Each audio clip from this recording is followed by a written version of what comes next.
Rod Vachon Holdings proudly presents In Rod We Trust with Fight Scribe Rodney Green. Guys, welcome. Happy Wednesday night to all of you. And guys, if it's Wednesday, that means we're conversing with one of the best fight scribes in the entire country, the incomparable Rodney Green. Rodney, how are you, my friend? Yes, sir. Feeling so well. And man, we got so much to talk about. Yes, I'm on cloud nine, Mr. Haran. Well, I tell you what, cloud nine, because I tell you what, mine has been gray, guys, ever since the announcement that Showtime would be ducking out of our beloved boxing. Once again, a staple, guys, a staple of boxing, a huge mainstream recognizable platform that's been involved with our sport, setting the stage for future stars for 38 years. Now, once again, I have no idea why a huge percentage of the boxing community on YouTube, which is proven to be a cesspool of ignorance and poison, it's supposed to be there. Now, once again, we'll get into this a little bit later, but what was supposed to be tools to help promote our favorite pastime, well, it's done the exact opposite. As a result, well, we'll see, is boxing indeed in trouble, in peril, in the American market? Okay, we'll discuss that. That's our main event of the evening, guys. We're going to go into that a little bit later. But Rodney, I'll tell you what, man. I know you have a lot to talk about, considering that subject, right? But right, guys, we want to get to first this past weekend's action on Showtime Sports. And once again, in your main event of the evening on Showtime, it was Tim Tszyu getting the very impressive 12-round unanimous decision over the game, Brian Mendoza. Your scores were Steve Gray, judge at ringside, 116-112. Adam Height, 116-111. Katsuhiko Nakamori, 117-111. Did you agree with those scores? And, well, did you think that was Tim Tszyu's most impressive performance to date? I had no issue with the scores, and I really believed Tim Tszyu put on a well-rounded performance, showed his complete skill set, and this guy's going to be a problem at 154. So whoever faces Tim Tszyu in the future, pack a lunch, because, man, this guy is tough. He can fight. He exudes confidence, and he has the ability to be possibly unbeaten for quite some time, because, man, I still think he hasn't even reached the surface of his full abilities and his ceiling, in my honest opinion. Look really, really good this past Saturday, Joseph. Very impressive. Yep. You know what? And I go back to his first appearance on national TV on Showtime Sports, coincidentally, back in March of 2022 against Terrell Gausha, when he got floored in the first round of that fight. And that was his, welcome to big-time boxing in the States. Like, he realized that you cannot just rush right in against quality, skilled opposition. Well, you're gonna pay for it every time. He got up off the canvas, and was able to take control of that fight and just battered Terrell Gausha over 12 rounds. And there he won a unanimous decision. And he's gotten so much better. Next, he just tore apart Tony Superbad Harrison, and then he just bombed out Carlos Ocampo. So that was excellent preparation for Brian Mendoza, who is he's got a great world-class chin, world-class power, and he's got good skills. But, you know, the little things that Tim Tszyu he was doing, once again, using that jab to collapse the pocket and close the distance and get into firing range, but then it would quickly step out if Brian tried to counter effectively. And, how impressed were you with all of those changes that he seemed to make? And, talk about also his, creative combination punch. It was very hard for Brian Mendoza to anticipate, where those shots were coming from. I thought it was masterful. I'm going to be honest. He reminded me of a prime Triple G at 154 with the way he performed Saturday night. His jab, I mean, superior. The way he cut off the ring, and he kept pressure all night on Mendoza. I mean, man, he has a great punch selection, throws combinations, and it's like when he's inside the ring, it's almost like, man, you're a target, and he methodically tracks you and walks you down, and he keeps pressure on you. And like I say, hats off to Mendoza, man. Mendoza is no slouch. I really believe outside of Zoo at 154, it's not too many people who I think beats Mendoza. I'm being dead honest. Now that's true. This guy right here is something different. He really is, though. And I think, man, at 154, we do have a boogeyman now. We have someone before you decide to sign that line and get in that ring. Be careful what you ask for, because, man, I saw the real deal this past Saturday night. And to be honest, I think he still hasn't reached his full potential yet, Joseph, in my humble opinion. Yeah, you know what? He keeps on getting better with each performance. That's evident. And I tell you what, he's living up to his surname. As I tell you what, man, Kostyazu, well, that was a guy who was a stone cold killer in the ring, even in the amateurs. Boy, he would put guys on their ass. And very seldom do you see emphatic knockouts the way you did when Kostyazu was in the amateurs. That guy had a sledgehammer for a right hand. And his son was living up to the billing thus far. Once again, what was so impressive, man, is he understood that Brian Mendoza, they really prepared for Brian very, very well. He understood that this guy is a counterpuncher by trade. So for the very first, I guess, quarter, maybe the third of the fight, well, he was very methodical, and he slowly but surely was, working on disrupting that timing and range, getting his eyes accustomed to the speed and the movement of Brian. And then once he figured that out, it was very impressive. He started picking him apart from start to finish, to the body and head, body, almost like chopping down a tree. Very impressive. And he consistently was able to use feints, use touch jabs, hard sticking jabs, just mix it up perfectly to eventually but surely break down his opponent. It was a very, very impressive performance. With that said, Rodney, who does he fight next? Terrence Crawford, Jermell Charlo, or maybe someone else who we're not thinking of, Errol Spence Jr.? What do you think? Well, just give me 1 second. And I know, folks, I did say he reminded me somewhat of Triple G. Well, a prime Triple G used to have a jab where, when he would hit you, it would take away your legs, man. It was like most other middleweights' right hands, wasn't it? Yeah, it wasn't the kind where it was necessarily knock you right out, but it took away your legs, man, and you could see it during the fight. And that's what I saw Saturday night with Zoo. Okay, now back to your question, Mr. Herron. Mm-hmm. Who does he fight next? Man, that's a looming big.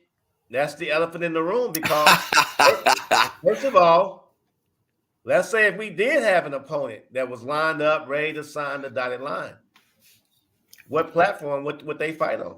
Where? Oh boy.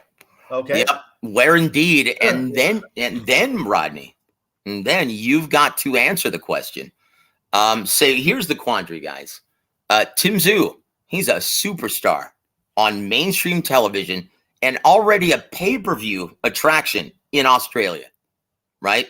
Now, once again, you don't have to look to any app to see this guy in Australia. He's on mainstream television now, right? This guy's becoming a big, big star of boxing. But then if you stage that fight in America, how big are the fights with Jermell Charlo and Terrence Crawford or Errol Spence, respectively? Well, if you look at, if you watched the broadcast Saturday night with Zoo, he did say he had aspirations in fighting in Vegas. Okay. That is something that he wanted to do for quite some time. Now, here's the kicker.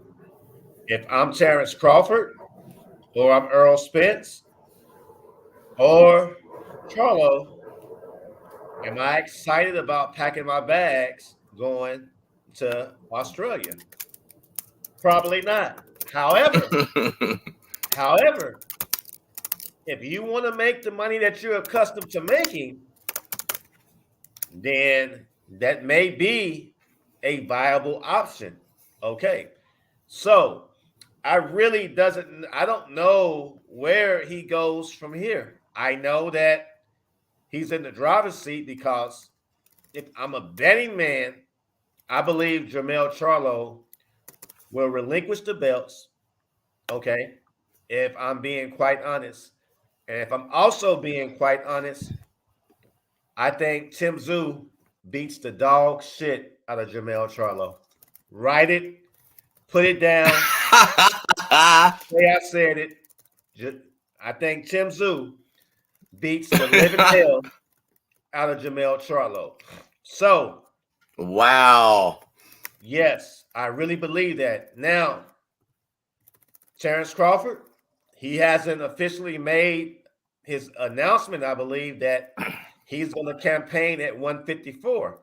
Now, for him to take that risk, I'm sure it's going to have to make sense for him as well, too.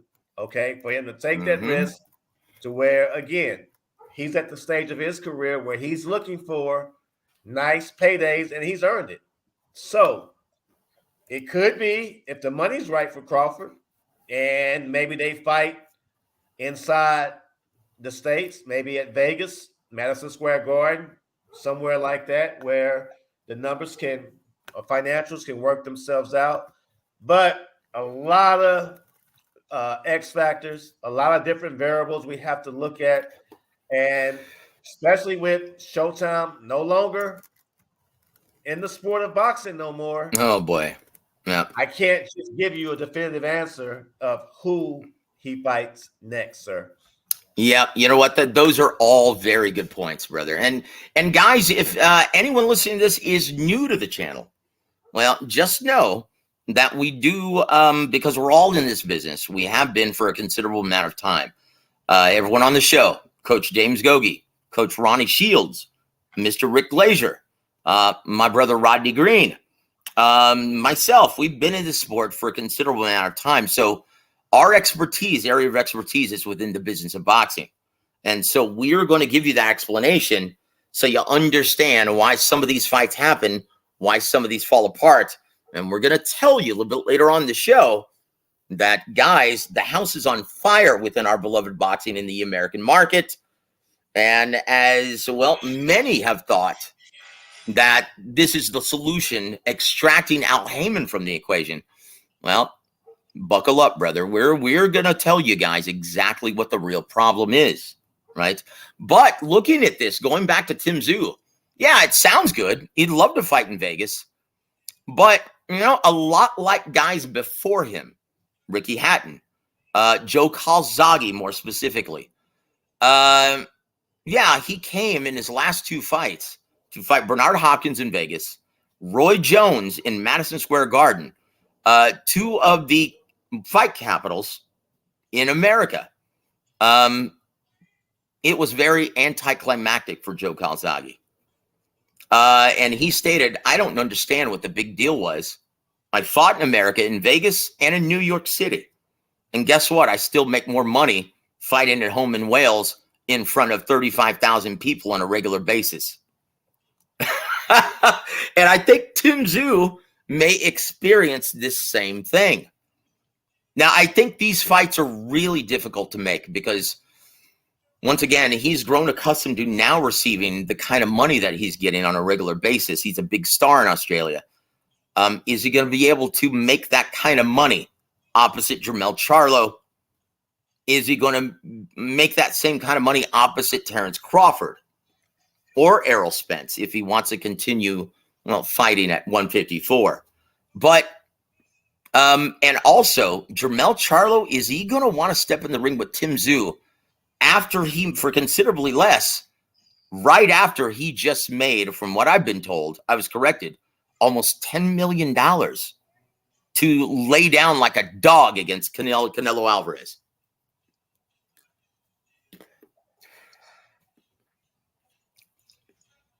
Would Jermell Charlo actually be willing to take considerably less to fight Tim Tszyu? Well, Joseph, here's the thing we have to understand. Yep. As of today, or as of yesterday, boxing is not the same as we once knew. Fighters are not in the position, or in my opinion, will be spoiled, coddled like they once were. Yep. So a decision that you made a year ago, well, I'll pass. Well, okay, now we're in different times. You be very careful now before you decide to say, you know what, I'm not going to take this fight, that fight, because like I said, you don't know where your next meal is coming from now. Okay. Yep. You don't know where your next meal is coming from. So, as I say, a lot of variables, a lot of X factors, a lot of things we have to look at and try to see if we can forecast how this is going to play out. Because I tell you this, if you think by Showtime Boxing leaving the sport that it's going to be business as usual and we'll just pick up the pieces and just forge ahead, you got another thing coming, buddy boy. Another thing coming.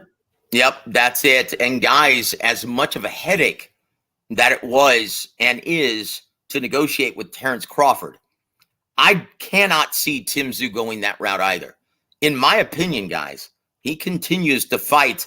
Well, forgive me for saying this because I never refer to our gallant prize fighters as this, but I'm going to anyway, just as an example. I predict that you will see him stay in Australia and fight, quote unquote, the bum of the month club, staying active, sharpening his skills, and, well, just getting that assignment whenever it's presented to him, whenever it's not, well, too big of a headache. Because keep in mind, guys, he doesn't have to come fight anyone in America. He's already a champion legitimately at 154 pounds, the WBO. He made a quality defense of that when he fought Brian Mendoza. He doesn't need to concede to make big time money. He's already doing it. That may be a problem when we're talking about fusing him in the ring with either Jermell Charlo, Terrence Crawford, or Errol Spence Jr. That's a big problem, guys.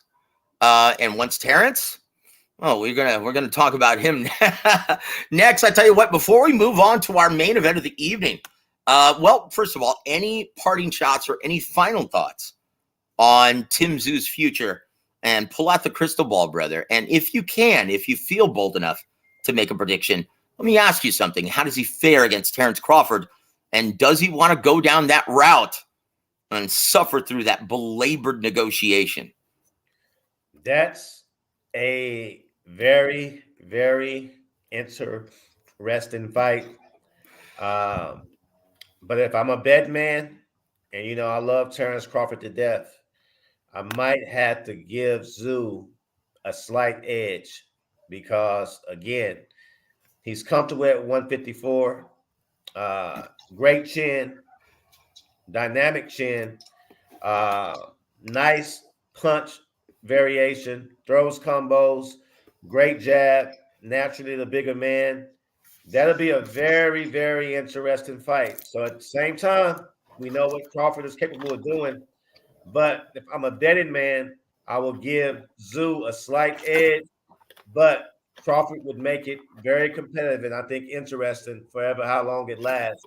But I wouldn't mind seeing it. But as I said, I don't know if the risk is worth the reward for Terrence and it'll make financial sense for him, unless he travels down under and they give him an offer that he can't refuse.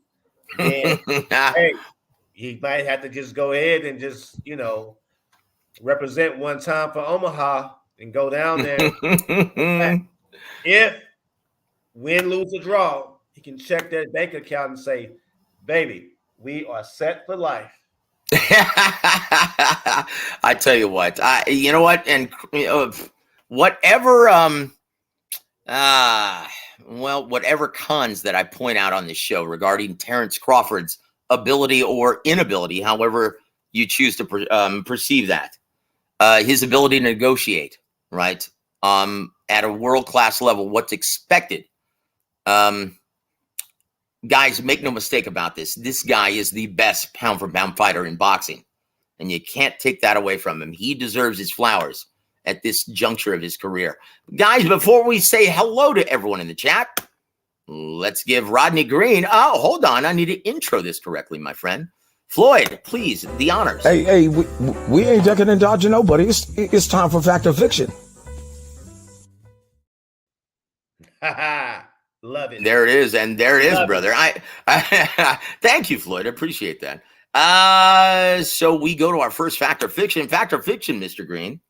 Jermell Charlo will elect to ditch his IBF 154-pound title and will not face Bakram Murtazayev next. Fact or Fiction? I'm going to say fact. And let me tell you why real quick, though. I think Jermell Charlo, at his stage of his career, where he's at now, even though he say he's a lion, I think he's going to be a little bit more selective on who he chooses to face going forward. Now, with that being said, he no longer has a home with Showtime Boxing. So anything is possible. Who knows how these guys are financially, or if they're in debt, or if they really need the paycheck, or they really need to fight. That's yet to be determined. But just looking at it for face value, I would say he would ditch his 154-pound title and not face Matsalev, in my humble opinion. Yeah, look, I think you're absolutely right on the money here. And here's the biggest problem concerning Jermell Charlo moving forward. And this guy is just coming off of a career-high payday in which, his stock plummeted. So his demand from this point forward is going to be minimal at best. Going into that Canelo fight, he wasn't a huge ticket seller. In fact, his fight with Castano before he broke his hand and had to get it surgically repaired before being inactive for over a year. At the Carson, in Carson, California, at the Home Depot Center, whatever they're calling it now, StubHub Center, I still call it, right? It wasn't even sold out, and that was a unification bout for all the marbles for undisputed at 154 pounds. Yeah, he's not a huge ticket seller, not even in Houston, Texas right now. So when you grow accustomed to making that kind of payday, Rodney, how difficult is it to get these guys back in the ring for a fraction of that kind of purse? It's almost impossible. It's almost impossible because, however, you become spoiled, you get a false sense of security, and you get entitled to feel like, you know what?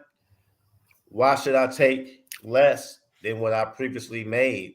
It doesn't make sense to them because they're not looking at it from a global perspective to where you can rebuild the sport, you can rebuild your value by taking certain fights. They would rather just say, you know what, I'm not interested. So expect that trend to kind of permeate throughout the sport in the next couple months, and even maybe for the next couple of years until we can see how this all shakes out. Now, understanding this, guys, we just explained what the road looks like ahead for Jermell Charlo and how difficult it's going to be to land him a meaningful fight with him, well, laying a big goose egg on the biggest stage of boxing, right? With Canelo Alvarez, all eyes were on him. Understand that he did jump up 2 divisions, and theoretically, he went into that fight saying, oh, I've got nothing to lose, everything to gain. Well, brother, that wasn't entirely true now, was it, Rodney? Absolutely not. Because you know what? No one could fathom what the blowback was going to be like with the fans, the real bosses of boxing, when he did nothing to win that fight, but everything just to survive. Yep. That really was a detriment to his market value now. Okay. He's going to have a tough time finding a quality dance partner. But guys, let's move forward. We're almost 30 minutes in. We still need to go to our main event of the evening. Once again, is boxing in serious trouble in the American market? Guys, I want to welcome our brother SSP Diving. Welcome to the show, sir. Thank you. Salute Joseph Rodney in the chat. Salute to you, my friend. Thank you for always being here for Warwick Radio and Rodney Green. Also, my brother Boxing Learner. Welcome to the chat, sir. And he says, Jermell Charlo still has a chance to win, but the window is closing. I'll tell you what, it might be open right now, just half an inch. Because I don't know if he's humble enough to accept anything less than the big payday that he just got, right? And he says, well, maybe Erickson Lubin. What do you think of that, Mr. Green? Who wants to see that recycled? I mean, we've already seen that. Okay, I don't think the public is gonna gravitate towards that. And usually, when the public doesn't gravitate towards something, what does that do as far as financial, as far as box office success, as far as the cash register? Well, more times than not, it doesn't quite, move the needle. You tend to go in the red real quick when you start putting fights that people don't normally want to see. And I think that'll be a very, very that'll be a great example if they was able to stage Lubin and Charlo again. That's what. Yep. And he's got the beat. He agrees with you, Rodney. As far as Tim Tszyu's plan for going to Vegas, well, they're both of those. He just stated Charlo or Lubin are not big fights in America. That's a problem for Tim Tszyu coming. And he also says, yeah, I disagree. Jermell has a solid chance of beating Tim Tszyu, but the window of closing. Okay, very good. I was specifically, and so was Rodney, talking about the window of opportunity in terms of him accepting these fights for a fraction of what he just made, right? That economically, we're talking about that window. Now, window of possibly beating him, well, it depends. It depends on which Jermell we see next. Yeah, and if we're even going to see that guy, is he going to ride off into the sunset and just retire after he just made that huge payday? He's never going to see that again, guys. He's already a model with Balenciaga, so hey, I mean, he possibly. But let's just go back to real quick. You say he has a chance of beating Tszyu. Mm-hmm. Joseph, who did Tszyu face Saturday night? Can you just remind me? And I say it in jest. Who did he face Saturday night? Oh, he faced a gentleman who has a huge knockout victory over Sebastian Fundora. Knocked him out in a knockout of the year fashion. That's Brian Mendoza. Also, he has a very impressive victory also over former unified champion Banana Rosario, who picked apart. Oh gosh, his name eludes me now. J-Rock, right? Right. So my point being, Tszyu just beat the second best 154 pounder in the division, in my opinion. Mm-hmm. And he did it in convincing fashion. Yep. I think Charlo struggles with I really do. Yep. So you get him in the ring with Tszyu. Good luck. So we'll see. Well, you know what? And once again, I understand why you're saying that, because Tim Zoo's victory, decisive victory, over Brian Mendoza was methodical. It was skillful. He pulled out the entire arsenal. He's become a complete fighter. He doesn't just rush in like we saw against Terrell Gaucher last year, right? We saw a very different version. This is a guy who's intelligent, has world-class power, and he's got a decent beard because he took some shots from Brian Mendoza. He sure did. Yeah, he sure did. Yep. And there it is. We're going to move on, guys. Want to welcome our brother Anthony Mazzano to the show. He says, I'm making a prediction that may sound crazy, but I can see Endeavor Group, owned by Ari Emanuel, going to Bob Arum or Al Heyman and offering them huge sums of money to buy both promotions. Is it worth it, Rodney Green? Is right now, is it worth it to invest in our beloved boxing, especially after what just happened with Showtime Sports and CBS and Paramount Plus Viacom? Here's the thing what guys need to look at. You know why Amazon will say, you know what? We want to get in on NFL football. Even though, give us a Thursday night. Give us a Thursday night slot.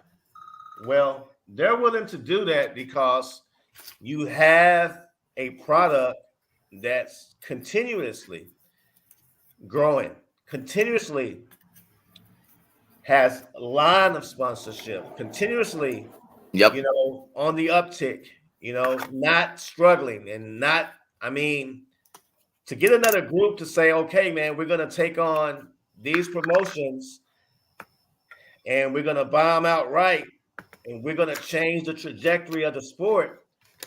I don't know if the reward is there for these individuals because, as I said, the guys in suits, the guys in the high rises, all they care is about the bottom line, and it has to make sense. And I'll leave you with this too, Mr. Manzano. Jay-Z, who's worth $2 billion, right? $3 billion. He got in boxing, made Andre Ward richer than he's ever been in his life. Ask yourself, how is Jay-Z still involved in boxing? You're absolutely right. And one of the biggest problems concerning the business of boxing, guys, is the lack of big-time, Fortune 500 sponsorship. Yep. And guys, it's not getting any more attractive to entice them. That was the biggest problem. The reason why PBC just failed miserably when they tried to do those atrocious, ill-advised time buys. What the hell was he thinking? He would have been better off starting the PBC app. Well, back then, before apps were a huge thing. Right? He would have just starting the PBC app. He would have been much better off using that Waddell and Reed money to fund that. Well, look how everything turned out.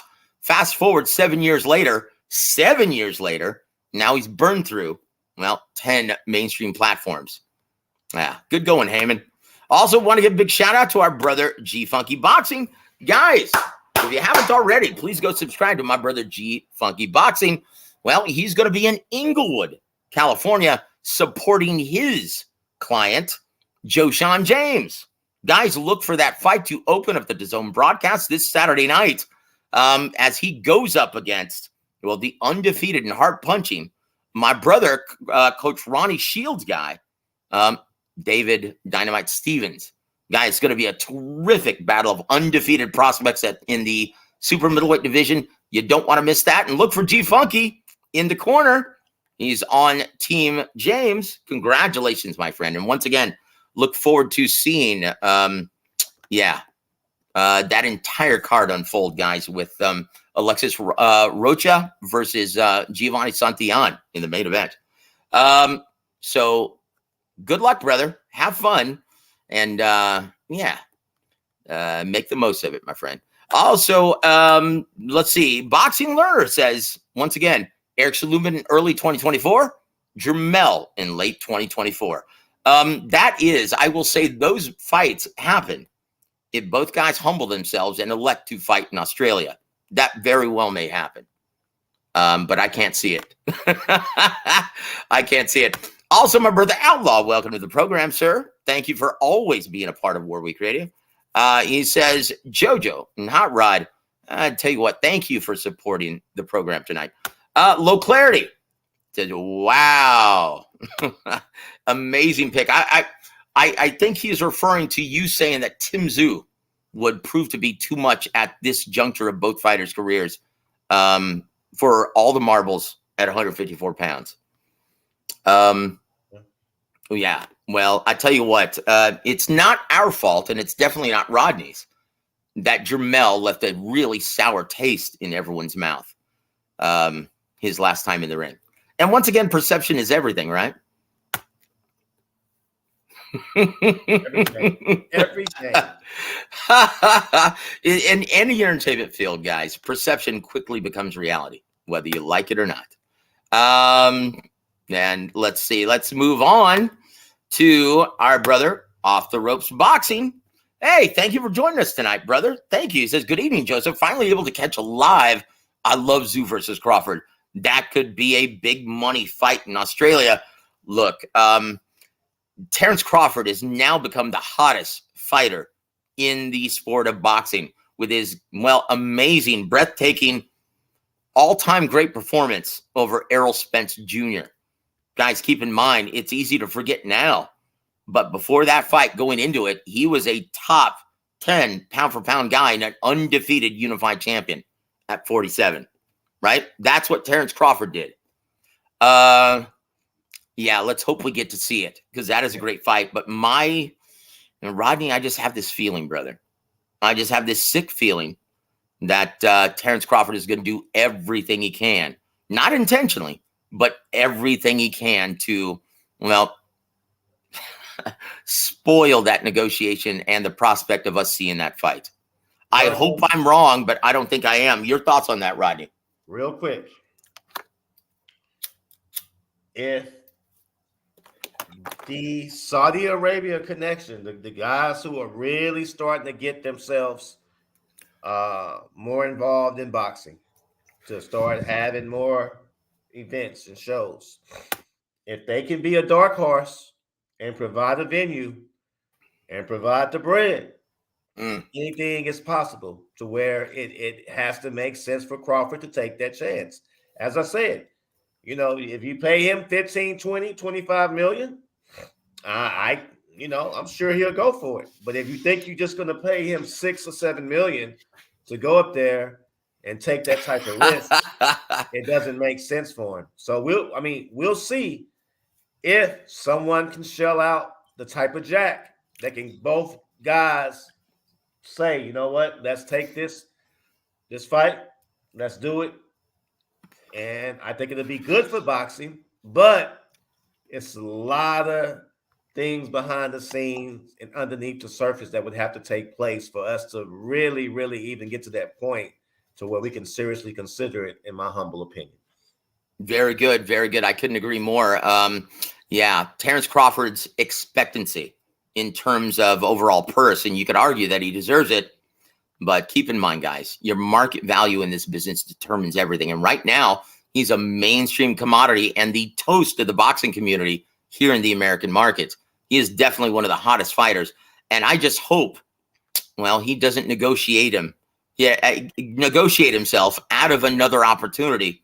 Well, hopefully he gets in the ring. In other words, hopefully he gets in the ring sooner rather than later. Like, just strike while the iron's hot. Damn it. That's what business is all about. Anthony Mazzano says, I'm still saying this, even though I've heard that impression multiple times, Joe. It sounds more like Archie Bunker instead of Floyd Mayweather. Wow. Dude, can you believe Anthony just went there regarding my intro to Fact or Fiction? Wow. Holy shit. No, I'm going to play it one more time, brother. And we're going to go with our last Fact or Fiction, right? Hey, we ain't ducking and dodging nobody. It's time for Fact or Fiction.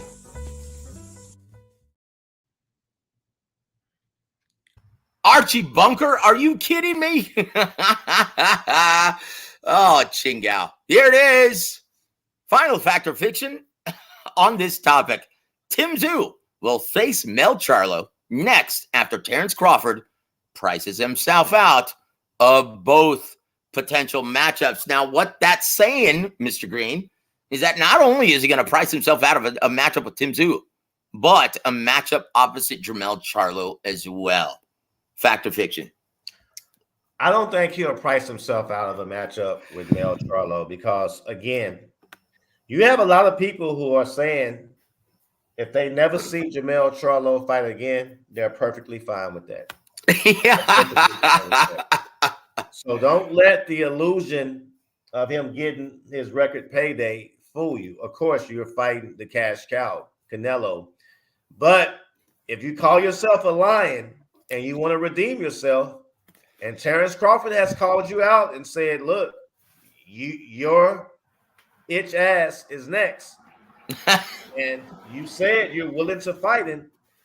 Well, let's see. You know what I mean? But as I said, if you want to fight somebody and garner a respected payday, a 7-figure payday, 7+ figure payday that you're used to, you might have to go ahead and say, look, Crawford, let's strap it on because, 2 or 3 more fights with that kind of money, Mel Charlo, you can go off to the sunset and you could probably give a damn what boxing pundits, fans, and critics say because I think you'll have enough money to where you can last you a lifetime. So we'll see how it plays off, though. So I'm going to say fiction on that, Joseph. Very good, brother. It's at your discretion. These are all made for you.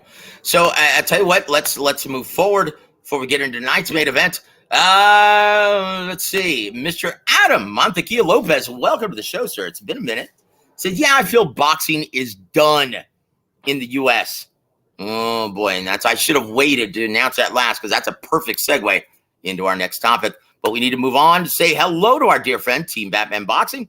Thank you for always supporting all the programming on Warwick Radio and all of the quality shows on the YouTube boxing community. And that's very few and far between, guys.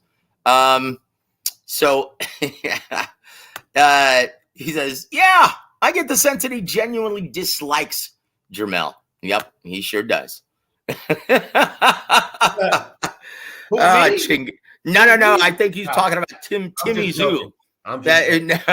Now, once again, whether you like or dislike, guys, let me just put out this disclaimer. Rodney Green is a professional. And whether he likes or dislikes a specific fighter, you will never know that on this show because Rodney's a professional. He tells it like it is. So here's another disclaimer for anyone who's viewing this show for the first time. Guys, you may not like what you hear on this show, especially going into our next subject. But it doesn't keep it from being 100% true. This is coming from people in the business, right?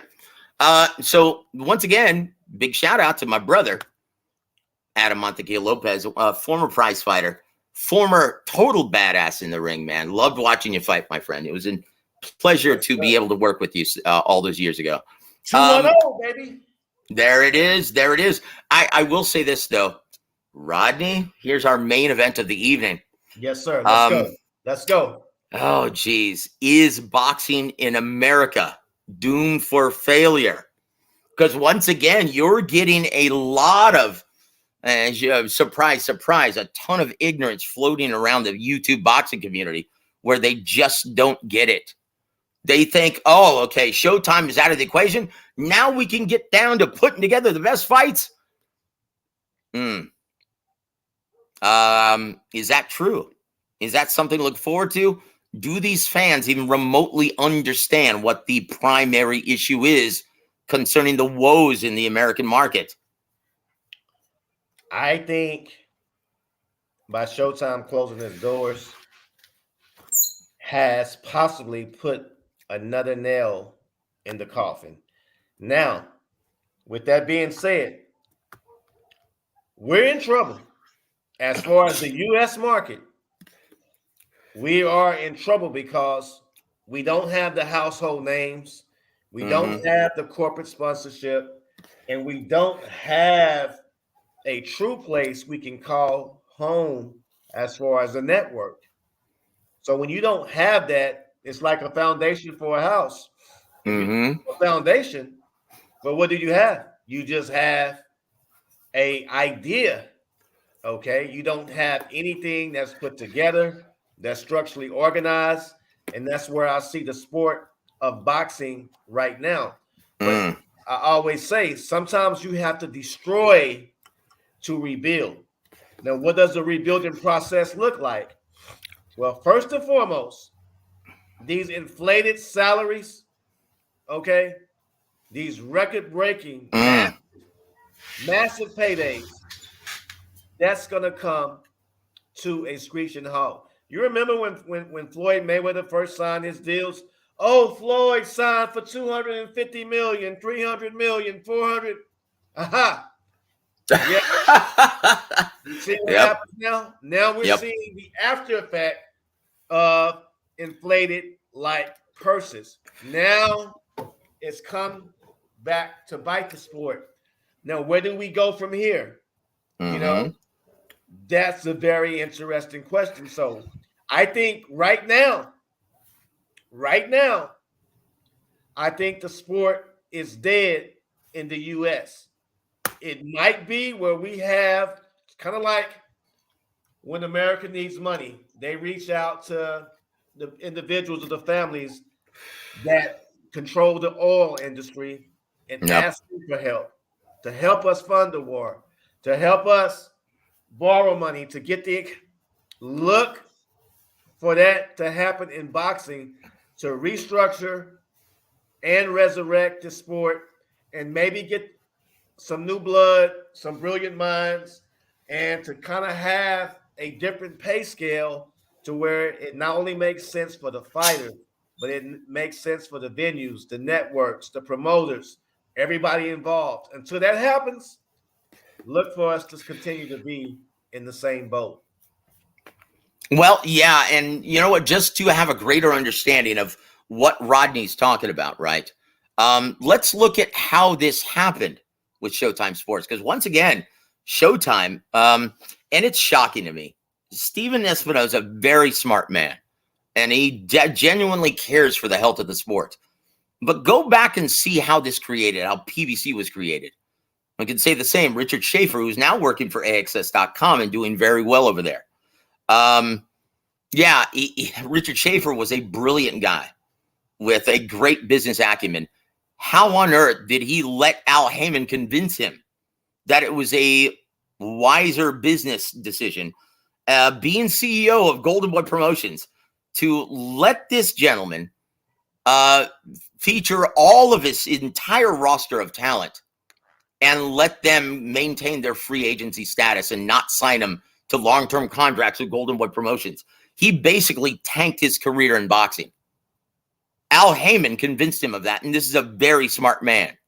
Now he starts working with Showtime, boxing, Showtime Sports out of necessity because, the Waddell and Reed money was all but gone. Once again, he needed Steven Espinoza out of necessity. So he convinces a very smart man. Well, admittedly, though, he's still learning about boxing, learning on the job. Heyman convinces him that, you don't want to work with other networks. Just work with our entire roster, or other promoters, rather. You don't want to work with them. Just focus on PBC and we'll furnish you all the great matchups from our entire massive roster of talent. Well, that wasn't the case. For years, Heyman was giving his best matchups to Fox and giving Steven everything that was left over. Shit fights, shit events on regular subscribers, Showtime Championship Boxing, and what the crap was left over. The only ace in the hole that he guaranteed Steven on Showtime was Tank Davis. And for years, you saw less than scintillating matchups. He didn't give Tank Davis or Steven Espinoza, Ryan Garcia, until it was all but too late. Right? And so now we're here, Rodney. But that doesn't even, so problem solved, right? You just extract Al Heyman from the equation? Wrong, guys. The biggest problem in boxing, upon speaking with everyone in this business about it, including Steven, he will tell you, guys, this doesn't solve the biggest underlying problem. Pay-per-views, That wasn't the reason why we failed, guys, because most people don't understand. We're only entitled to 10% of the proceeds once we meet our threshold to make back the money that we just spent on this terribly expensive main event. We're only entitled to 10%. We're not breaking the bank. We get more money from our other original programming. People don't understand what doomed us from the beginning was piracy.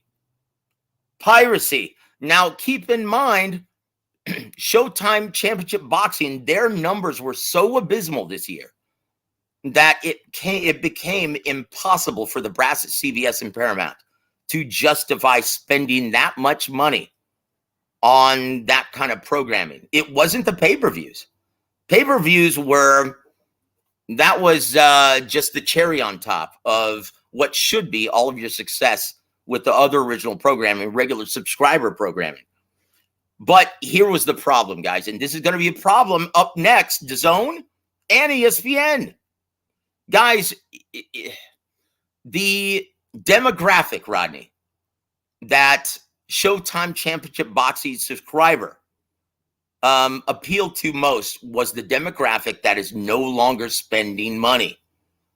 Okay, and that's why Paramount and CBS elected to duck out of the boxing business. It wasn't because of the pay-per-views. It wasn't too little too late. It wasn't too many pay-per-views. It was the fact that the demographic that most promoters and networks used to be able to rely on is no longer supporting financially their favorite pastime. Until that's rectified, guys, don't look for it to improve. Look for it to get even worse.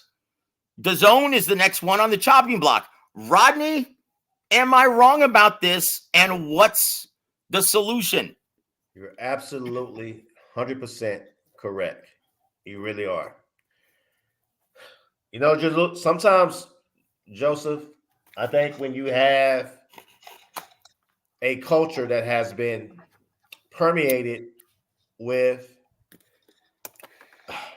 overinflated salaries and entitlement and false expectations, I think you're going to have to eradicate that, and then we can start to rebuild the sport. Because, see, Joseph, if you recall when we grew up and we used to watch Tuesday night fights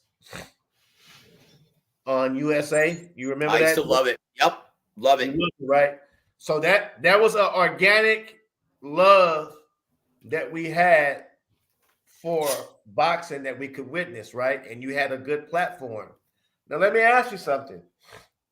When you found that platform, you wasn't making big time money, Joseph. You wasn't making you wasn't making 6 figures. You were fighting for the idea to be in a title eliminator, or the fact of possibly cultivating yourself to a bigger stage. We don't have that organic element in the sport no more. That's been bypassed. So what you're doing now with guys saying, you know what? I'm not going to earn my bones. I'm going to go for the gusto, and this is what you're going to pay me. And like with any other business, if you go over budget, it's a recipe for disaster. So it doesn't matter if it's the promotional outlet, it's the network, it's the site fee, whatever. If you can't meet that, then guess what? You're going to go in the red real quick. And until you can solve those root problems, and that's what it is. You have the root problems, and then you have the fruit problems, what you just spoke on, my friend. Oh, boy. You know what, guys? This is, I hate to say this, guys, but I don't see any glimmer of sunshine in the boxing forecast ahead in the American market. Guys, and once again, that's a huge problem. What Rodney, and that started everything. And Don Charlton warned us all before he passed away, God rest his soul. He even warned Al Heyman, hey, you know what, Al, it isn't healthy for the, it isn't positive for the health of the sport that you're paying out these inflated purses. It's never going to end well. It never has. It never will. That's just a basic truth within our business. You know what Al said, thinking he could reinvent the wheel. Oh, thanks for that, Don. I appreciate your words. I'll take that under advisement. Well, the con man didn't, right? And you see what's going on now. It's become the biggest problem in boxing outside of, once again, the fans that should rationalize supporting this sport financially have chosen to do the opposite. Once again, when things get to pay-per-view, well, they don't even have to purchase the pay-per-views because the mainstream and casual demographic, they're already involved at that point, and they're going to purchase the Canelo fights, the Tank Davis fights. And you know what? Your participation is a moot point at that juncture. But guys, how do you get prospects to become mainstream attractions? You've got to tune in. You've got to financially support your favorite pastime, and you have to rationalize it that way. Come on now. Look, football fans, NFL fans, right? You know, if you're saying, oh, it's on free TV, it's easy for them to say, no, it's not anymore. Guys, most of the fans, diehard NFL fans that I know, don't live in their chosen or select preferred team's market. So they have to spend money every season on the NFL Sunday ticket to see their favorite team all 17 games. And that's a lot more expensive than 4 or 5 pay-per-views added up. Rodney, correct me if I'm wrong. Well, we're old enough, Joseph, to be where when we grew up, before ESPN really got popular and got established, before they was just in the local market of Connecticut, well, we didn't have to worry about watching the NFL on ESPN or cable because we could just watch it on NBC, CBS, Fox, whatever. But I tell you what, when they started announcing them Sunday night games on ESPN and those Dallas Cowboys are playing, I guess we'll be getting cable. I guess even if it's basic cable, and we know what? No, we got to get it because the games come on Sunday night. See, that's the transition we made supporting the NFL and our favorite teams. Now, as I said, at some point, we're going to have to get the groundswell of support from the fans because if not, as I said, it's dead over here. Now, as far as the UK, Saudi Arabia, where it appears to be thriving, different markets, different countries, whatever they're doing, keep on doing what you're doing. But in this market, something's going to have to change and change quickly. Yep. And guys, once again, to prove my point, once again, the MLB. Guys, I live in San Antonio, Texas. My favorite team has always been and will always be my beloved Cincinnati Reds. Guess who pays for extra innings package on DirecTV? Yeah, I pay that every single season. And guys, it's a lot more than subscribing to Showtime. That's only $12.99 a month. Guys, now, once again, fans have grown accustomed to pay for their entertainment. Disney Plus, Paramount Plus, HBO. They pay, they're used to fans, mainstream fans pay for everything. The ones streaming and rationalizing, stealing the product, their favorite pastime are fight fans. I don't know how, I don't know why, but they've grown accustomed to rationalizing why they shouldn't have to pay for it. Guys, make no mistake about this. That decision will be the death of boxing in America.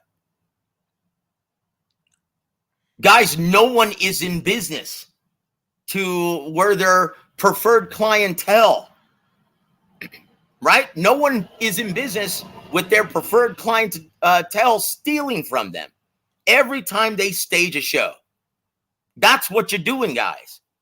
And guess what? That business model is not sustainable. Guys, why do you think? And once again, here comes our next fact or fiction, sir. Oh, boy, to prove this point. Oh, boy, and it pains me to say this, my friend. Fact or fiction, Rodney Green, with events like Fury and Ngannou and KSI Fury, promoters and networks are now trying to devise ways to get more casuals involved because unlike diehards, they actually pay for their entertainment, fact or fiction. Fact. Once again, guys, investors, which I am, that's one of the things that I am. I'm an investor. I've also been a promoter as well.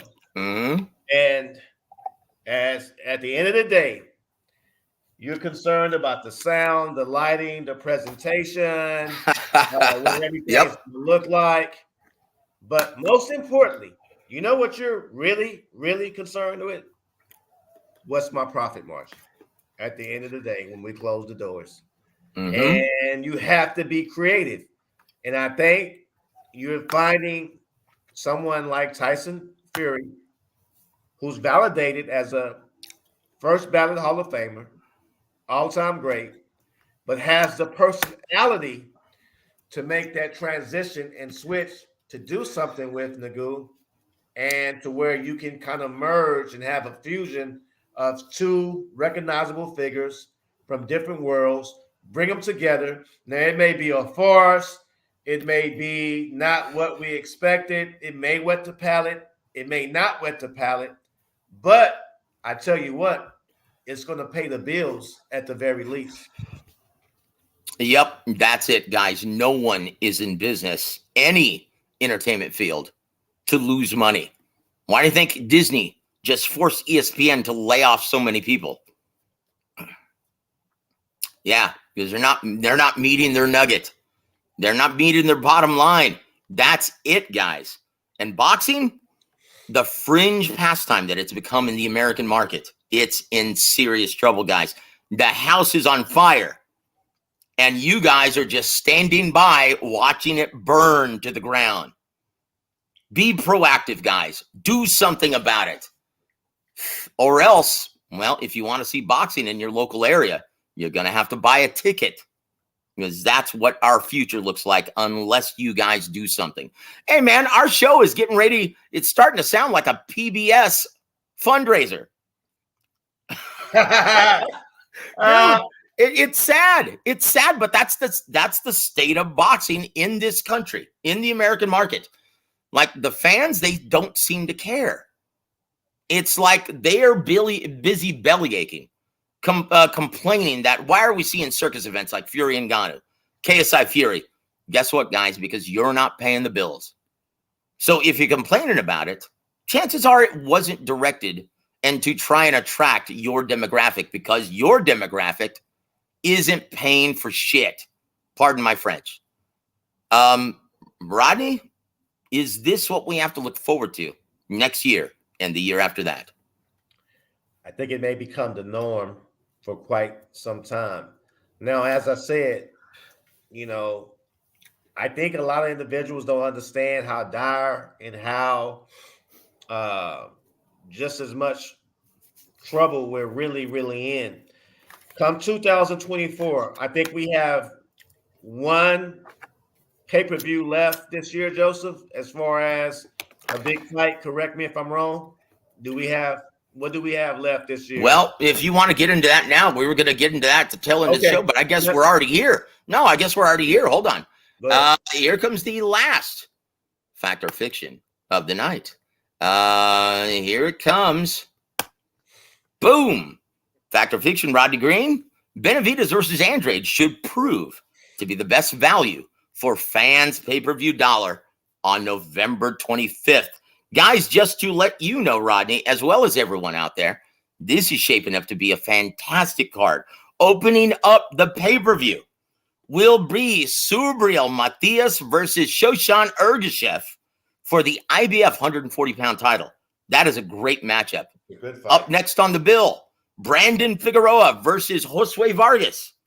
Wow, that's a great matchup as well at 130 pounds. And in the co-main event, it pains me to say this, but it's my brother Ronnie Shields, so I'll go ahead and say it. Jamal Charlo, big brother, WBC middleweight champion, he's going to defend his title against Jose Benavidez Jr. And in the main event of the evening, Benavidez versus Andrade will close the show in a great clash of styles, and possibly for the winner to face Canelo Alvarez in 2024. Your thoughts, once again, going back to Fact or Fiction, Benavidez versus Andrade should prove to be the best value for fans' pay-per-view dollar on November 25th. The final broadcast for Showtime Boxing in its 38-year tenure. It appears, Joseph, again, we never know until we reach that Saturday night. But on paper, I love all the matchups. I love the main event. I love the different contrasting styles.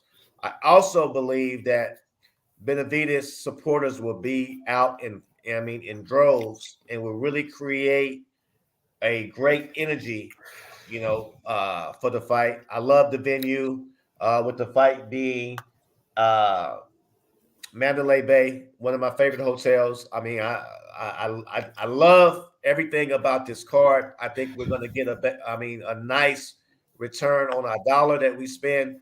And guys, please support this fight because, as I said, a lot of unknowns after this fight. We don't know where we go from here. We don't know when we're gonna see Tank Davis. We don't know when we're gonna see Crawford. We don't know when we're gonna see Ryan Garcia. We don't know where they're gonna land.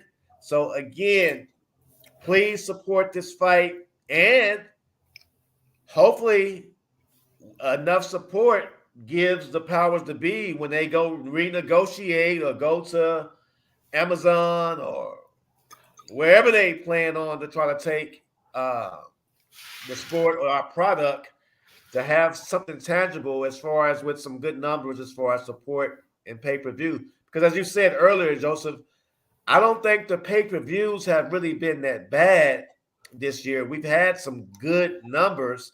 I just think that beneath the surface, as far as the foundation, that's where we got the decay that really hurt the sport. So again, I'm hoping and I believe Benavidez versus Andrade will be improved to get the best value for the fans' dollar come November 24th. So that's Thanksgiving weekend. Eat some turkey, watch the fight. Couldn't have said it any better myself, my friend. Bravo. Very well done. And I tell you what, Rodney, guys, and once again, if I had to pull out my crystal ball, right, and give you a forecast where PBC is going to end up, they're going to go right back to that same Fox Showtime dilemma, where they're going to be giving all of their best fights, their best product, obscured by pay-per-view on Amazon Prime, and they're going to give DAZN everything that's left over. That's not a recipe for success. That could be another recipe for disaster, but it's all contingent upon one thing. Guys, there is no success for any formula unless you guys, the demographic that should be rationalizing why you should support your favorite pastime, without your involvement and monetary support, it's doomed for failure in the American market. You have to understand that. Rodney, when we first started this channel, way back when, 3 years ago, we said this exact thing, that unless they solve the inflated purse issue and unless they solve the piracy issue, I don't see it becoming more than just a fringe pastime in America. And once again, guys, this was your first domino falling without any TV dates. Look for a very bleak 2024. Once again, we're now settling for solely TV dates on ESPN and DAZN. That's it. And DAZN, how does their subscriber numbers look at this time, Rodney? Oh, dwindling by the day. Guys, look, I can't stress it any further. You guys have to start paying for your favorite pastime. That's it. It's no further than that. It has to start with that. if you guys want to become the real bosses of boxing again. Like Rodney, this past weekend, I heard so many fans on social media complaining about the farce that was KSI Fury. Guys, guess what? You have no right to bellyache about anything any further. The reason why they're making this fight, promoters and networks staging these events, because you guys are asking for handouts and expecting, well, something grand. You know, once again, I used this analogy a couple weeks ago. True story, in fact. My church community, we were in mass and a homeless person came in, and we elected to give the homeless individual the entire offering, the basket that's passed around. We elected to give him, because he wandered into mass, into the church. We elected to give him the entire offering. He counted it. Took him a couple minutes, and he said, "That's it." Wow. That's a true story. Wow. And that's exactly what you guys look like. You bellyache and complain about the best not fighting the best, but you're not willing to pay a goddamn thing for your favorite pastime. Make it make sense, guys. Once again, if you want promoters and networks to listen to you, once again, because they're not right now, but if you want them to listen to you, you've got to start paying for it. Where else in life do you expect to get something great for free? Well said, my Those friend. are my final thoughts, my friend. Your final thoughts on this before we pay homage to Showtime Championship Boxing and its 38-year history. And guys, I'm excited. I'm getting ready to rattle off, well, Rodney Green's top 5 Showtime fights, right? This is all time, guys. So your final thoughts on, well, the climate and the forecast of boxing in the American market? It's just real simple. You can either do two things: support or be unsupportive. If you're unsupportive, expect for that trend to go downward. If you start to support, look for that trend to go upward. If it goes upward, we'll start to see change. And that's my final take. And there it is. We want to thank you for your time, Rodney. And we're not finished just yet, but let's go and see what our Warwick Radio Extended family, what they're saying. Yeah. Adam Lopez, boy, he speaks the truth. Bro, the demographic for boxing in this country is brown and black.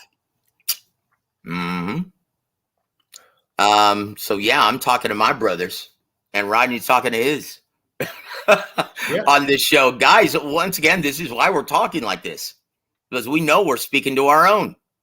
Puro Mexicano, Holmes. Yeah. So, yeah, he says the majority don't mess with that. Well, tell you what, guys. Yeah, that's gee, I don't even want to think about that.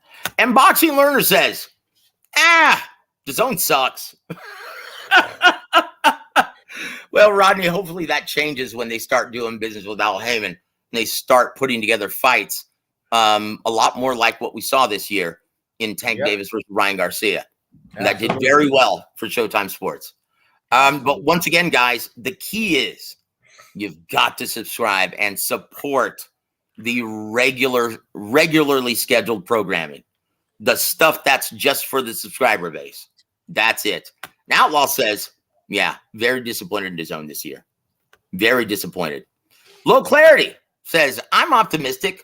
Then you, sir, you are probably one of the few and the proud that already pay for its beloved pastime. Okay? Because most guys who invest money, they want to see optimism. They have a view of the glass half full. And if you're looking at this as a glass half empty, well, there's a good chance you're not investing in this sport any further. And Outlaw says, yeah, it must have been a PBC fanboy that walked into your church. Yeah. Woo! And Boxing Learner says, yeah, give me a good fight and I'll pay. Well, we'll see, brother. We'll see. Now let's go back to Peter Von Arch. Welcome to the program. There's a homeless guy said, "That's it. Y'all can't make this stuff up." And sadly, I'm not. That was my parish that he walked into, and we were all dumbfounded. And someone asked him from the church, "Well, how much do you need?" And he said, "More than this." Woo! And he's like, "Look at the size of this church. You guys can't afford that." Oh boy. Yeah. And that was the last we could stomach. Unbelievable. And someone said, "Well, look, sir, we will give you something much more valuable than money. We're going to all pray for you that you can turn your life around and do it yourself." That shut him up in a hurry, and he quickly left. Oh my God. Oh my God. Oh, this is too much, Joseph. Wow. Well, let's go into, that's a perfect segue to your top 5, and you can talk about this and the impact it had on your life, right? At the time, as a boxing fan, right? And as a believer in the Showtime platform. Now, guys, keep in mind, the majority of these events were called by, well, Steve Albert and Bobby Ches. That's how far it goes back. Number 5, Rodney Green. Israel Vasquez versus Rafa Marquez 3. What should have been the final fight in the trilogy. Unfortunately, they slated number 4 when Izzy was a shot fighter. But guys, Israel Vasquez versus Rafael Marquez 3, March 1st, 2008, at the Home Depot Center in Carson, California, for the WBC and Ring Magazine Super Bantamweight titles. Never forget it. Hell of a fight. I mean, man, when you want to talk about blood and guts and two dudes who left it all on the line. And I really didn't. Oftentimes when you have a third fight, it's kind of like, we've already seen this and it ain't going to be as thrilling as what we become accustomed to, as far as when you have the first and second fight. But this third fight, oh man, breathtaking. They went in. Yep, breathtaking, and it ruined both fighters. Yep. And I tell you what, our hats off to them, because boy, that was special. And you're absolutely right. Ali Frazier too, Gaddy Ward too, Barrera Morales too. Yeah, those didn't live up to the precedent set before in the first fight. But Izzy versus Rafa, all 3 were lights out, especially the final one. And I consider that the final one. Come on, let's face it. Izzy Vasquez was blind in the fourth fight, and he ended up losing an eye because of those 4 brutal fights opposite Rafa Marquez. And Rafa, after those, well, he was shot. He was a shell of himself. Thanks for playing, guys, and it's forever etched in our memory. Move on to number 4. Here it is, Rodney. May 7th, 2005, at the Mandalay Bay in Las Vegas, Nevada, on the line at 135 pounds were the WBC, WBO, and Ring Magazine Championship. And that's Diego Corrales versus Jose Luis Castillo 1. Oh, boy. Oh, geez. I want you guys to YouTube this fight and understand, not only you had real men fighting, but you had the kind of refs that would let you fight, would give you a chance. Tony Weeks. Even though you were hurt, you were battered, because you was throwing punches and you was cognizant and you had your faculties, and they knew based on your history and what you've proven before, the refs didn't count you out prematurely. They gave you a chance. Well, this fight is a prime example, because as I said, I thought Corrales was done. Okay. I thought, man, it was just a matter of time. But that's why they say it just takes one shot to change everything. And trust me, that one shot, man, was legendary. And in my opinion, this has to be possibly, man, one of the top 10 moments in boxing right here. And I might be a prisoner of the moment, but I know what I saw that night, and I know what I felt. I couldn't believe it, Joseph. I couldn't Breathtaking. believe it. It was Breathtaking. And it's something you would never forget if you had a chance to witness it. That's it. That's it. And once again, it was the beautiful culmination. While Jose Luis Castillo was busy with Floyd Mayweather on HBO, well, they were staging a little tournament. Well, they were staging a little tournament on Showtime. Guys, this was a brilliant lightweight tournament manufactured by Ken Hirschman in Showtime Sports. Once again, it featured Diego Corrales. It featured Joel Casamayor. It featured Acelina Freitas, Jorge Barrios from Argentina. And then the winner of that faced Jose Luis Castillo. Once again, he beat Juan Lascano, the Hispanic causing panic, to recapture the vacant WBC title when Floyd Mayweather moved up to 140. And they both got it on to determine the best at 135 pounds.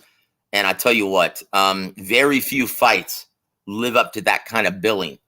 But that's how integral and impactful the Showtime Sports platform has been, guys.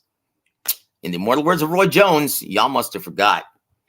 So we move on now to number 3, my friend. Oh, boy, I can remember where I was when I saw this fight as a fan all those years ago.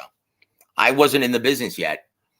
And it took place November 9th, 1996 at the MGM Grand, Las Vegas, Nevada. And it was for the WBA Heavyweight Championship. And what we saw unfold was a time capsule, well, David versus Goliath matchup. Mike Tyson versus Evander Holyfield 1 on Showtime pay-per-view. Wow. This was such a, at the time, you know, we really thought that we was going to get the Mike Tyson of the late 80s, early 90s, where he was dominant. He knocked out everybody. And we was hoping or that he still had that type of effect. However, if you had followed Evander Holyfield's career, we knew that he was tough. All he did was win. He moved up. Every weight class he was in, he showed his grit, his resilience. He was known as still a cruiserweight or a light heavyweight, and no one really felt that he could really compete with the top tier heavyweights. Once again, man, that night he fought Tyson skill for skill, got dirty with him when it needed to be, stood his ground. And as the rounds progressed, Tyson got frustrated. He started to get landed on crisp, and clearly. And before you knew it, Tyson was done. And in my humble opinion, Joseph, Mike Tyson was never the same after that fight, sir. Yep. And you're not the only scribe that has said that. Yeah, that was a brutal execution in work ethic, determination, putting it all together in one night. Evander Holyfield was king for a day.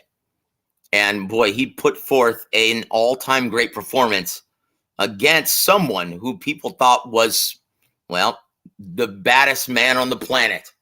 That's back when fighters used to be regularly featured on Sports Illustrated.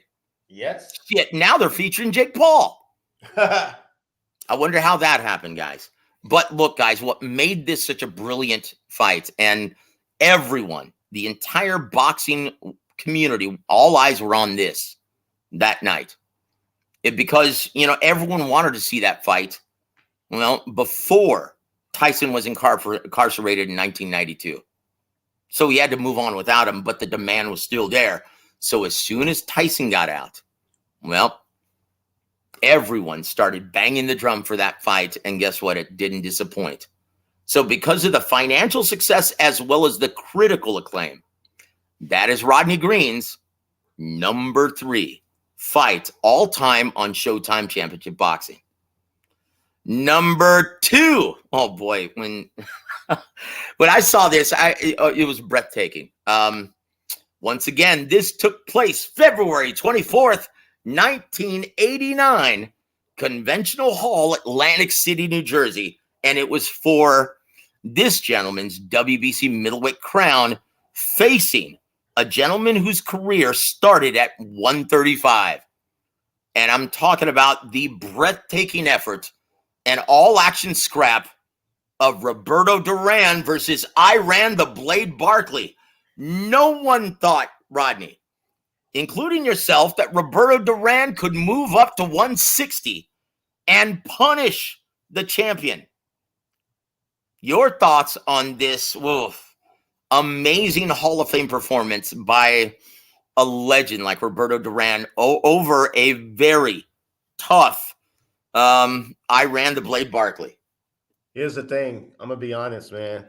When the Hitman Hearns knocked out Roberto Duran, I never thought Duran would be able to recapture that dominance, that brilliance, the title of being the best Latin fighter ever. Okay. Mm-hmm. I mean, man, he lost in dramatic fashion to the Hitman. Yep. To see what he did, to go up to 160 and give a clinic to a game, Iran Barkley. I still believe, after all his accomplishments and his memorable fights with Sugar Ray Leonard and being a part of the 80s, and just, I mean, you know, with his peers as Ray Leonard, Hearns, and Hagler. But what he did that night validated him, in my opinion, as the greatest Latin fighter ever. Because for him to go up in weight and give a clinic and a beatdown like that, I thought he was just coming for a paycheck and he could lose. No, he turned back the clock. And man, I would never forget that night. I was a sophomore in high school. And man, I would never forget that night when I watched that fight. Breathtaking. And that right there, he was more than just the hands of stone, man. He was something out of the ordinary to do what he did. Very well said, my friend. Very well said. And to keep in mind, to add that to that perception, and you admittedly said this. Look, after Iran Barkley, okay, knocked out Tommy Hearns in 3 rounds to win the WBC title, there's no way in Hades that Roberto Duran has a chance to beat this, behemoth. Well, he did it. And that cemented the legend of Roberto Duran forever. Guys, and for that, the all-action scrap, toe-to-toe, doing the unthinkable.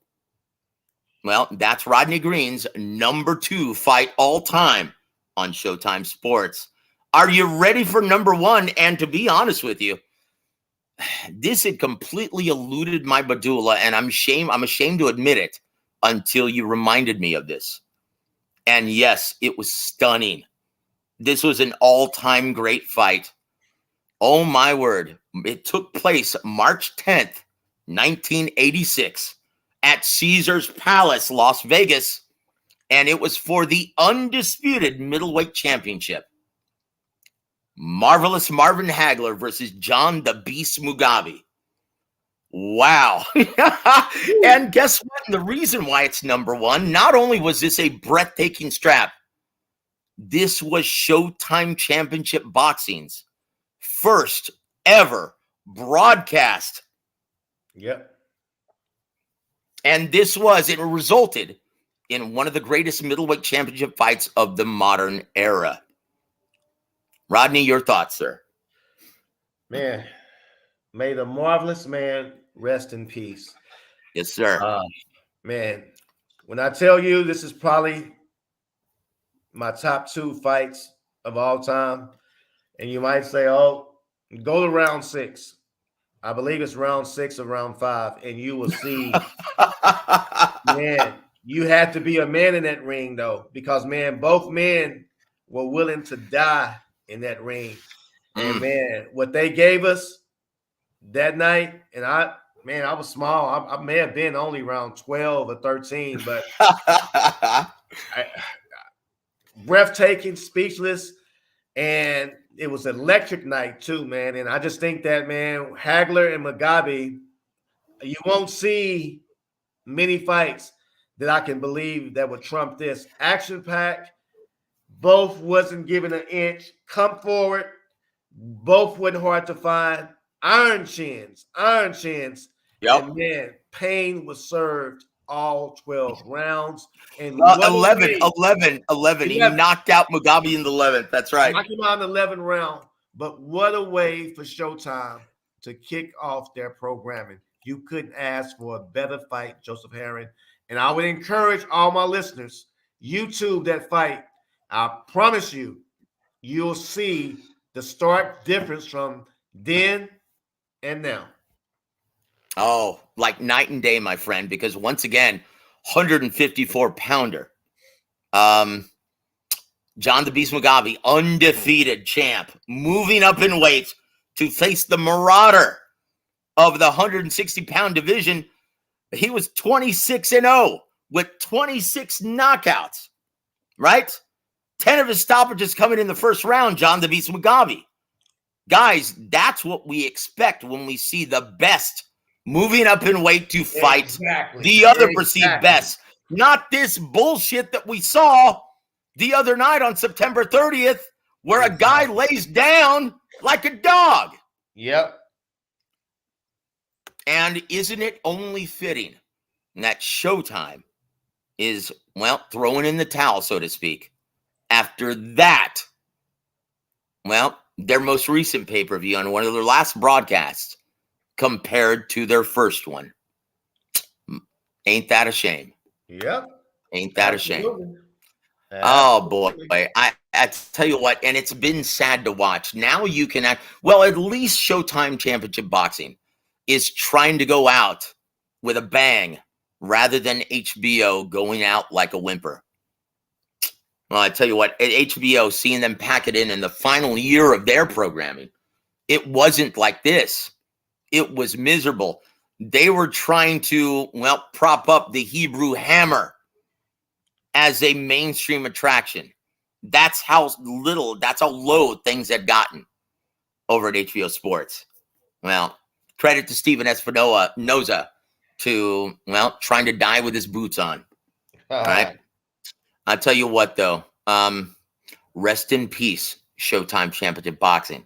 Your final thoughts on Showtime Championship Boxing and their swan song on November 25th. I just want to thank you. Thanks, Showtime, for the years. Huge part of my childhood, huge part of my adolescence, and a huge part of my adult years of life. So many memories. A lot of stars were born. Can't forget Andre Ward in the Super 8, everything he did, Mikhail Kessler, Ricky Haddon, so many guys fought. Joe Calzaghe. I mean, a lot of guys, man, fought on that, man, where they just really, really gave the network quality fights, good performances. And again, man, it's something that I'm going to miss.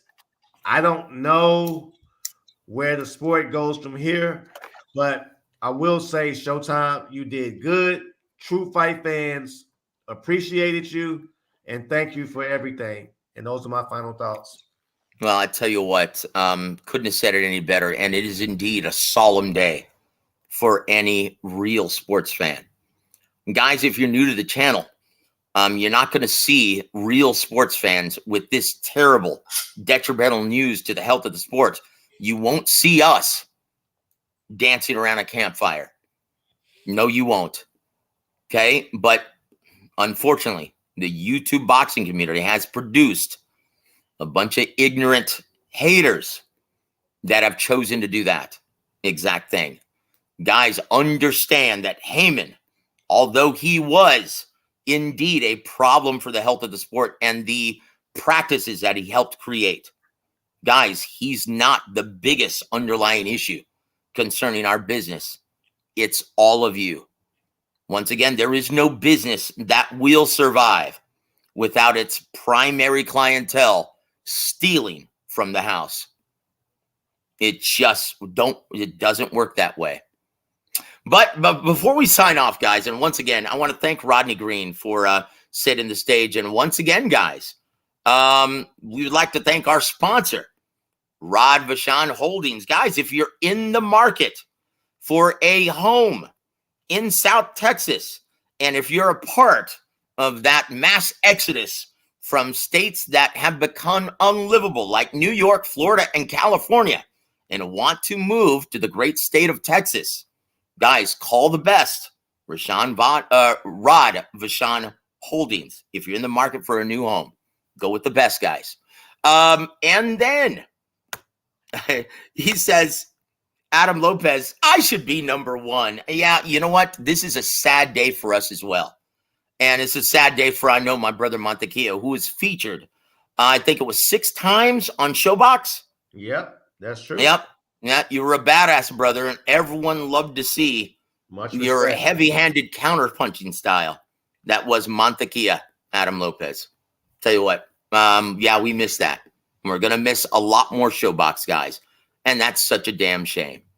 Because Showbox was still one of the only most widely recognized platforms that featured hungry young fighters and promoters who didn't have a home. Where do they go now? Yeah. Yep, that's it. Outlaw says this. Say this again, and I'll say it over and over. Jose Luis Castillo needs to be in the Hall of Fame. Yep. And Adam says, yeah, I was sad when Showtime gave it up. Man. And he also says, yeah, thank you, Showtime, for the opportunities. Thank you, Showtime. Outlaw says this. Johnny Tapia versus Paulie Ayala from Texas. Are you saying the robbery in the second fight? Is that what you're saying?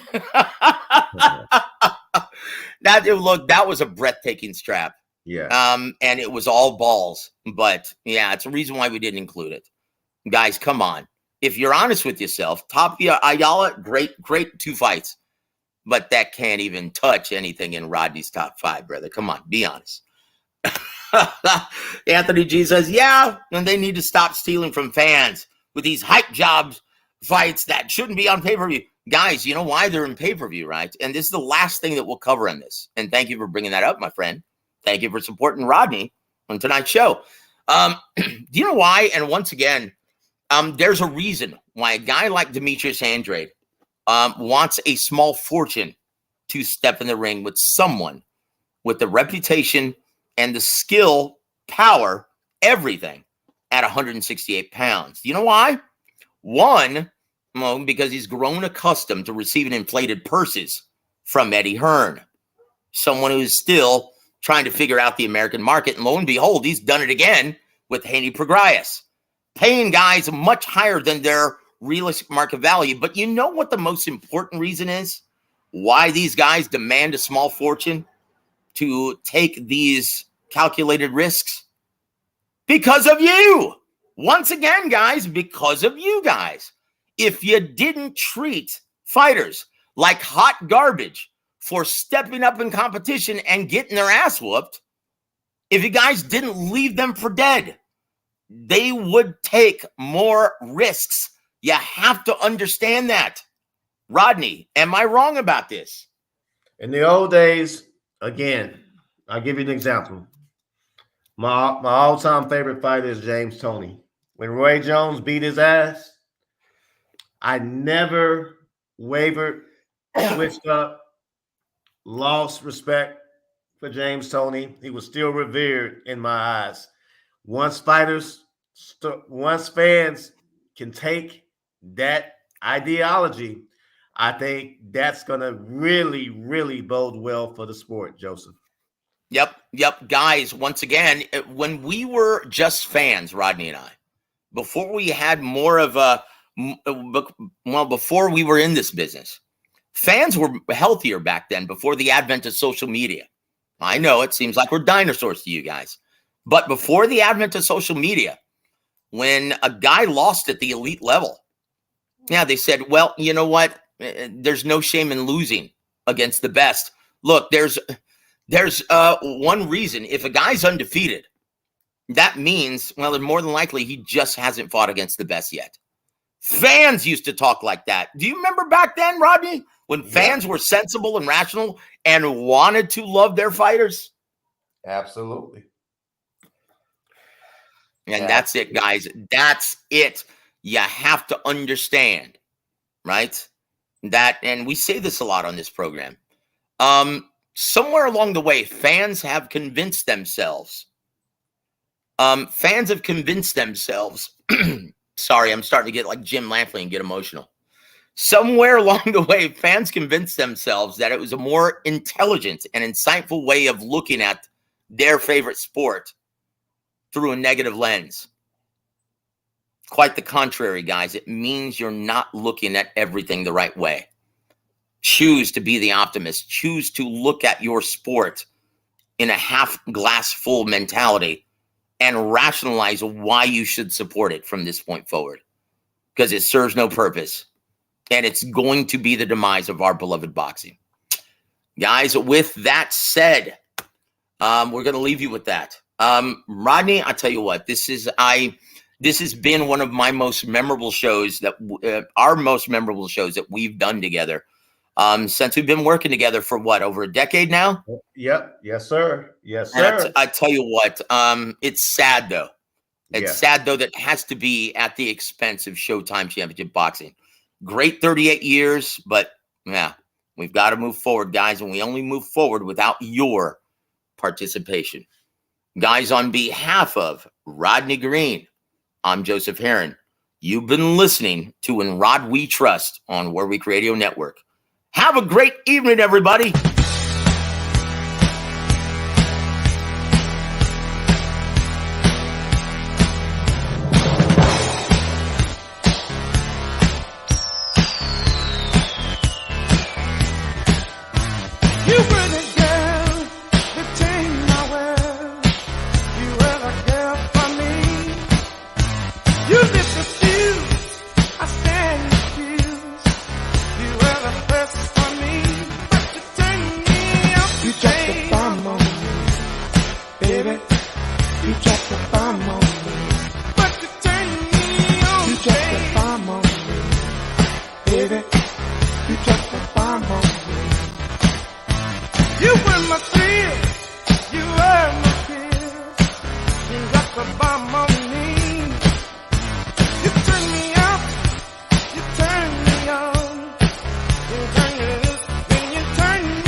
Rod Vachon Holdings proudly presents In Rod We Trust with Fight Scribe Rodney Green.